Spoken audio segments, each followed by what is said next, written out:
Frutiger Metro was popular from around the mid-2000s to the early 2010s. You might think that due to the name, Frutiger Metro is a sibling to the more popular Frutiger Arrow, when in reality it's more like a distant cousin that keeps forgetting to call and thank them for the birthday present. The two aesthetics have very little in common. Frutiger Arrow focuses on realistic naturalism. It's a style focused on natural or futuristic elements like grass, glossiness, plants, and whatever else. It's meant to come off as natural and welcoming as possible. Frutiger Metro, while also focusing on humanism, is more focused on digital 2D vector designs. It's much more stylized, depicting a more abstract style of humanism. Basically, the two aesthetics have similar goals, but have very different methods of achieving it. Recently, both these aesthetics have been getting renewed interest in certain circles of the interwebs. You know, it's been the interest of the prehistoric, Neolithic, Paleolithic dinos known as nostalgic 20-somethings.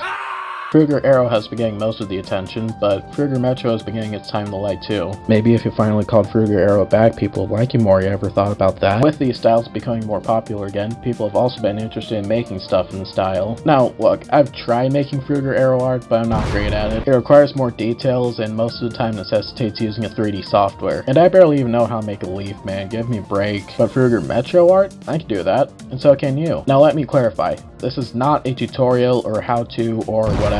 Frutiger Metro is a vast aesthetic with multiple related styles and subgenres. Trying to say this is how you make Frutiger Metro art would be inaccurate. There are people who want to try making art of this aesthetic, and this video is meant to at least give people an idea of where to start. Cool, I'm bored with this intro, and I know you are too, so let's get into it.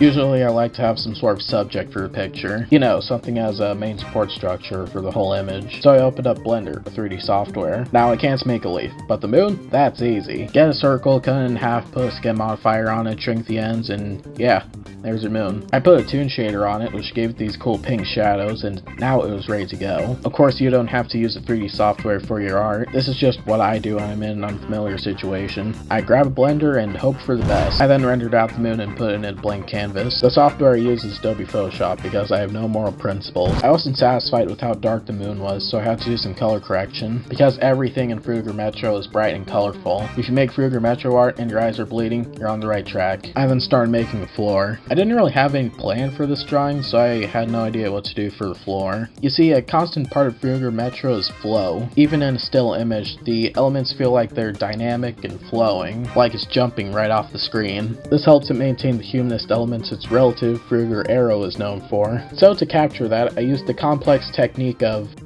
just throwing some curvy lines in the background. It was something, but wasn't enough. So I started shaping the floor to look more like hills, and by that point I knew what I wanted to do with the drawing. I started drawing a bunch of tiny grasses to make the hills look like hills. I also added some plant stems around. That's something you'll see a lot in Frutiger Metro art, because it's dynamic, it's literally just a line so it's easy to make, and they bring a more natural look to the piece. Oh, also I added a cool print out effect to the background. I then added some silhouetted people. What are they doing? I don't know, I always just imagine these pictures of silhouettes jumping around just like purgatory or something. What do I look for when I search for these silhouettes?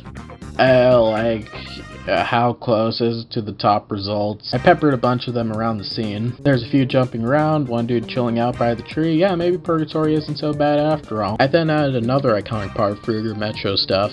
Circles. They just add that extra bit of pop and pizzazz to the piece. I don't think there's much more of a reason than that. I don't know, maybe it's a secret alien language, who knows. I recommend using an actual circle tool, but I mean you can draw circles by hand.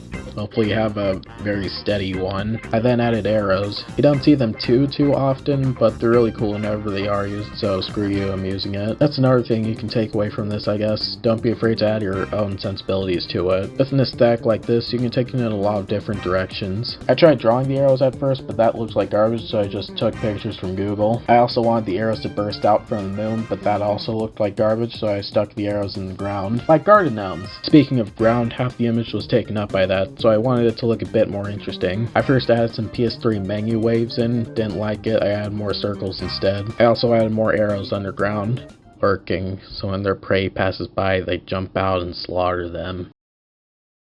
Like garden gnome. And the image was pretty much done, but I knew it was missing something.